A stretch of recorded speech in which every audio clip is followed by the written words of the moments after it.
Hi, I'm Beth from Sew Country, and today's video is the second in a series I'm trying to do in 2024. I'm trying to do a tutorial for a pattern that can be batch sewed or made very quickly that you can use as a donation in your community. This series is called Stitching Communities Together. We will be having an event for it each month in the J&R Edwards Facebook group. So the thing is that J&R Edwards believes strongly in giving back to the community. They give a lot of fabric to me to use for these projects, so I want to showcase them and help others in the community and hopefully inspire others to do the same thing. This is February's project, and for this one I'm choosing a very simple project, but it's going to go to people who are very near and dear to my heart. I am someone who has fostered dogs for years. I have fostered over 100 dogs, and so I want to give these pouches to people who also foster and give their time and their heart to dogs that need love and attention. For this pattern, I am using Katie Bug Crafts tutorial. This is actually called the Crystal Clear Makeup Bag. This is the first pattern I have ever sewn from Katie Bug Crafts, and it's super simple, easy, just very common sense pattern. She gave me permission to do a tutorial, and I'm very thankful for it. It is such a fun, quick pattern. I know I'll be reaching for it time and time again. So let's just go through the few I've already made. I'm using, like I said, materials from J&R Edwards for the fabric and the TPU. All of my zipper tapes are going to be from Sew Majestic. The tags are going to be from Heartwood and Hide. So this is the TPU. This one is actually made with a cotton woven, and I did just interface it with an SF101 equivalent. The pattern does say you could use a fleece on the back here. I just chose not to because I'm keeping these super quick and simple, and I'm making a bunch of them, so keeping costs down helps a little bit. If you wanted them to be a little bit more stable, if you were using these as a makeup bag, you might want to have a little bit more interfacing. On the back, all I did was sew a tag on there, just added a pretty zipper pull, and this one's done. For these other two, I actually used a waterproof canvas. I thought that would be great for if the people that are receiving these wanted to use these with their foster dogs, like maybe for treats, snacks, water bowl, leashes, things that might get a little dirty and might need to be wiped down. So these are all waterproof canvas for, again, the TPU in the front, and no interfacing at all on these. So I have 3. I'm going to make one more, and then that will be all the donations that I'm making for this month. And we'll probably be sending them out probably within a week because I am ready to go. So let's show you how quick these come together. I will leave, of course, the materials I used and the pattern in my description. For this version, again, I'm going really quick. I'm using zipper tape from Sew Majestic. My zipper pull is actually from New Moxie. And then the material I'm using, this is that Dragon Sheen. If you watch my other video, the Sewing Marathon, you know that I am so in love with this material. I wanted to use this because it's very stable. It's able to be wiped down, but it has a little bit of thickness to it, like a little bit of a cushiony feel, so it just has a great feel. So even though I'm not adding any interfacing, this will feel like a really quality bag. This would be a great material if you do end up deciding to use this as a makeup bag, which is its intended purpose. So we will have 3 strips. This will be, let me just pull one out and show you. These 3 strips, you have one at the top, one in the middle, and one at the bottom. And mine's a little short on this one, and I will show you why I did that. You can see this one's the same size. Every time I've made one of these, my back piece is a little bit too small. I just trim off. Like on this one, I trimmed off the same amount on both the top and bottom. On this one, I just trimmed down at the bottom. I was being a little lazy. If that bothers you to cut any off, you can wait to cut out this back piece after you construct your front, so it's the exact same size. I just went ahead and cut all of mine all at once to make it a little bit simpler. I stacked all the fabrics and just use a rotary color and a roller and just cut around them all easily like that. So I need the 3 pieces for the top, middle, and bottom. And then I need 1 piece for the back. I did add a tag on there, so that is going to be the back. This is going to be the lining. This is what will show through the TPU. And then my TPU itself, I did put another tag on it. Again, Heartwood and Tide, and it just says love is a four-legged word. I loved it, so cute. This dragon sheen print will show up beautifully through that TPU, just gorgeous. So let's go ahead and get started making this. I want to show you how quick and easy this is. We're going to set the lining and back piece aside and just pull out these 3 pieces. First thing we'll do is we'll have our TPU right side up. We will have this middle piece right side up and just flip it down. We're going to sew these pouches exactly the way the designer made them. That means they're going to be unlined on these pieces here. We're not going to have a backing. When you open them up, you can see that this is just the wrong side of the material. Doesn't bother me, it's not a big deal. If that bothers you, you could definitely make this in more of a traditional way with the 2 layers on here, but I'm keeping these simple. Like I said, I'm not doing that. So I'm just doing 1 layer here at the top. I'm going to go ahead. If your print's directional, make sure you orientate it the right way. Mine is not. I'm just going to line it up at the bottom, flip it, right sides together as well. I'll sew both of these on at the same time. You're just going to back stitch when you start and stop. So right across the straight edge with the seam allowance given in the pattern. For me, whenever I'm sewing with TPU, I'm going to sew it with the TPU against the bed of my machine. Yes, that does create a little bit more sticking. It's not bad though. This vinyl does not stick like some of your other older PVC vinyls. And so what I do is I just kind of lift it up. I have found if I sew it this way with the TPU up, my stitches don't look as good. I guess the tension's not perfect when I sew it this way, so I prefer to sew it with the fabric up, the TPU down. I started by putting it right under my needle, and then I just hold it up. So I kind of fold it and hold it up so the minimal amount of TPU is actually being at risk for sticking to the bed of my machine. I start a few stitches forward, go 2 back, and then I just continue sewing. I make sure this edge stays straight and lined up. It does have a tendency to slip where it's a little slick, TPU is. So just be careful and hold on, go slow, and stitch all the way across.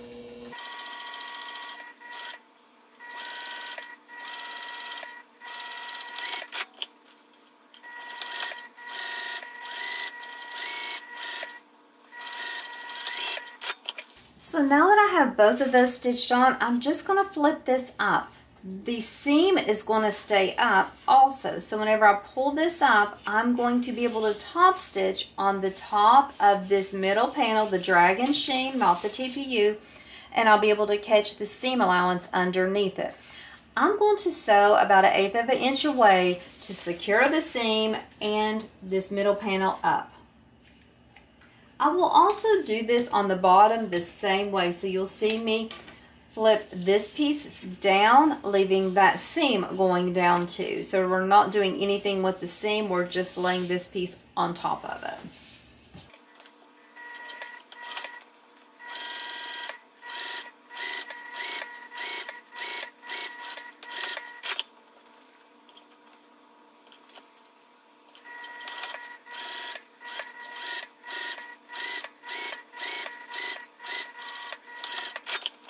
So this is what we have so far.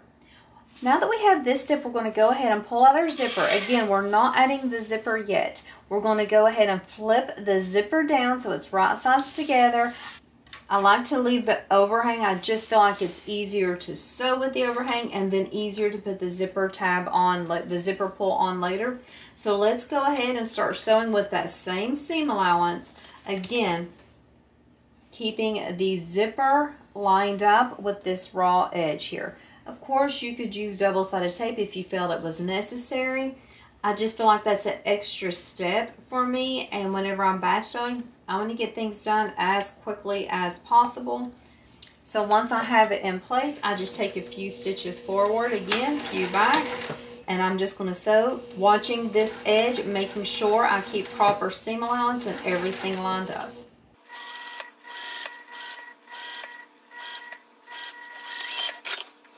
Now what I have to do is a little bit different. Instead of leaving that seam up, I'm not going to do that. If I let that seam up, my zipper would not be able to open properly. So on this one, I have to push that zipper down, getting that seam allowance to go down. Oh, just lost my piece there. I'll go get that. But we're going to have to push that zipper tape down, and we will top stitch this time.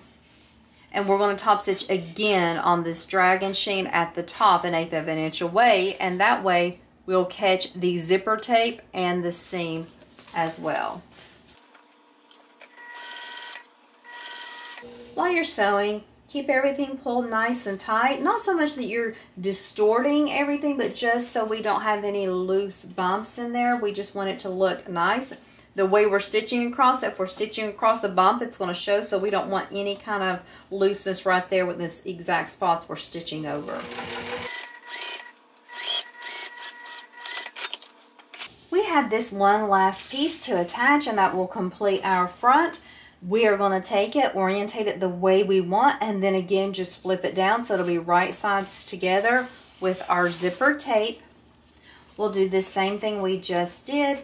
We will line up the edges and the side this time. Put a clip there and start sewing with that same seam allowance, back stitching when we start and stop, going all the way across.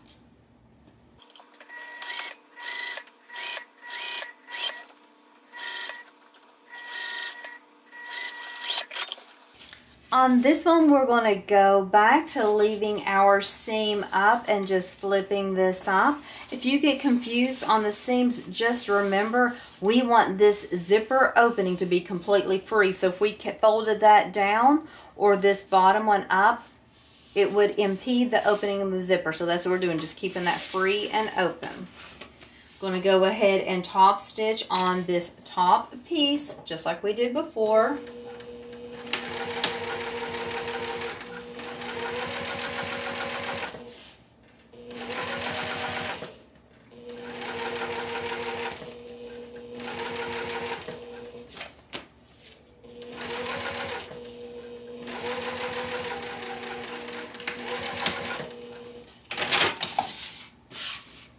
Let's go ahead and add our zipper pull. We are done already with the front, and now we just got to sew it all together.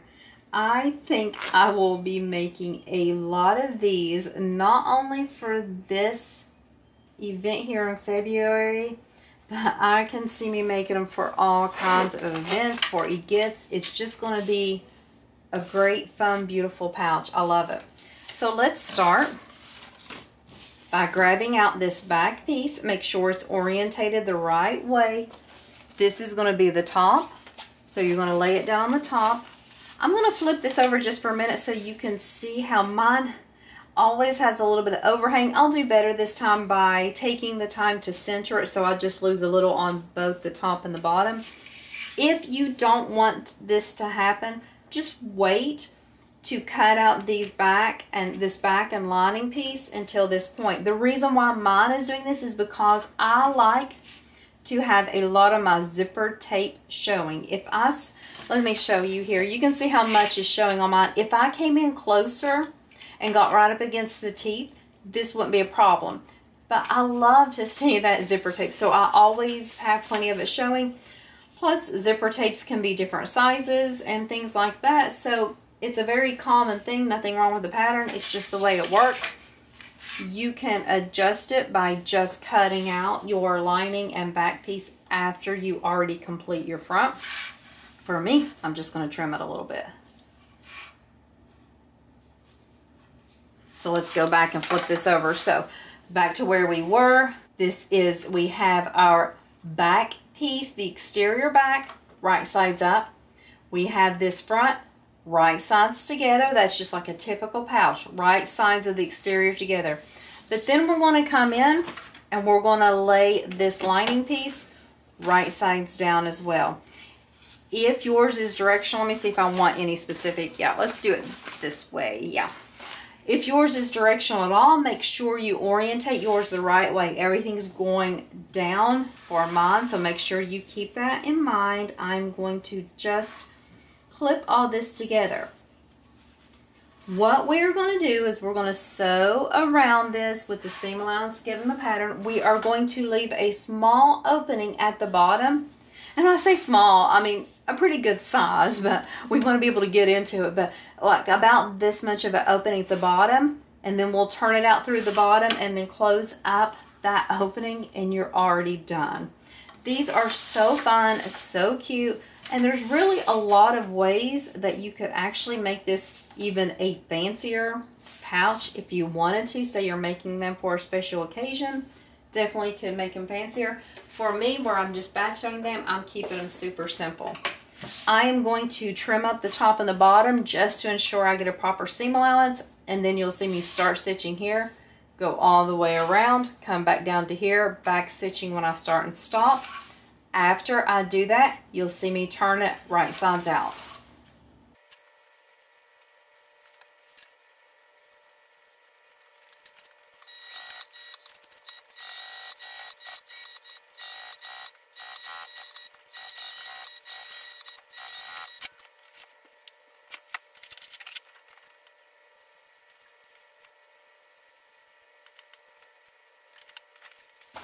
Okay, I trimmed up my corners just a little bit, and I trimmed up some of the overhang.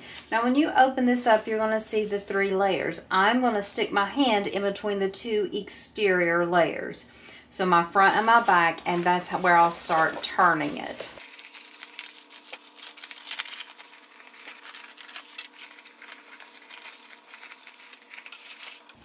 I'm going to use my scissors to begin poking out my corners. It does take me a little while to get my corners poked out.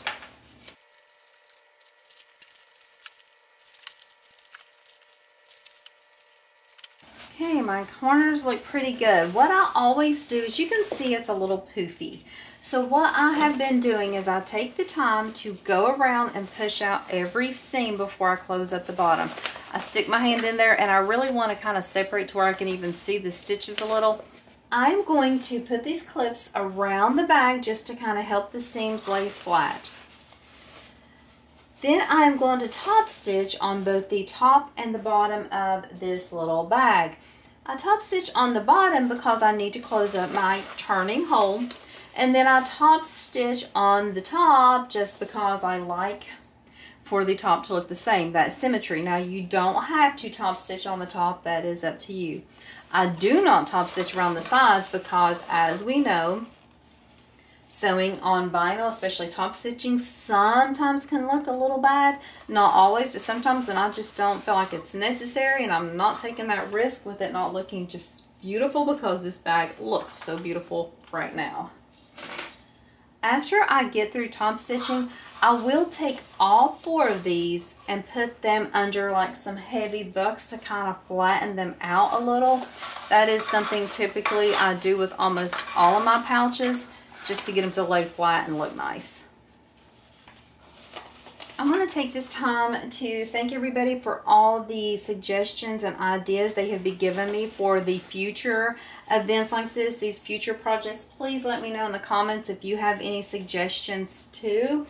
It's really helpful because I don't want to like run out of ideas halfway through the year, so I'm still kind of thinking of things and planning it out. So if you have any suggestions, let me know. Okay, I'm going to stick my hands in here. There's 3 layers we want to fold in. So when I stick my hands and pull, they all kind of want to go the right way.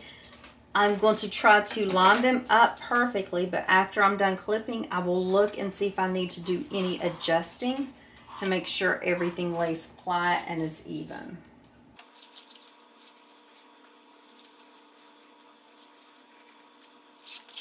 Okay, so now I'm pushing it down. I'm looking at everything.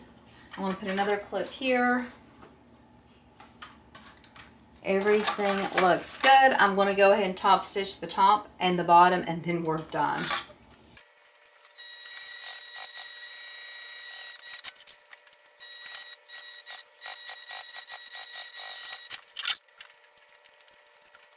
My beautiful bag is done. Just going to trim up some threads. This came together beautifully. Oh, there's another thread over here. This came together so quick. It is gorgeous. Look how beautiful it is. And you can see how different they all look just by changing a few things on them. This is going to be great as the donation for this month. I think it's super cute and I think they can be useful. And it's just a good way to thank the people who are putting their hearts into helping dogs. If you guys have a charity that you would like me to kind of make something for, a tutorial for, or anything you think would be good, please leave it as a comment. Thank you to Katie Bug Crafts. I really appreciate you letting me do this tutorial. Thank you to Jane R. Edwards again for inspiring me to create beautiful things with your fabrics and helping this to be possible. Thank you to Amber from Sew Majestic. I love your zippers. They are my absolute favorite. Thank you for watching another video of mine, and I hope that you guys are able to create something beautiful in your sewing room, and even more important, I hope that you're able to create something that makes you just feel good inside, whether it's donating to a charity or something that you may need for yourself or for someone you love. Thanks so much, and I'll see you guys again soon.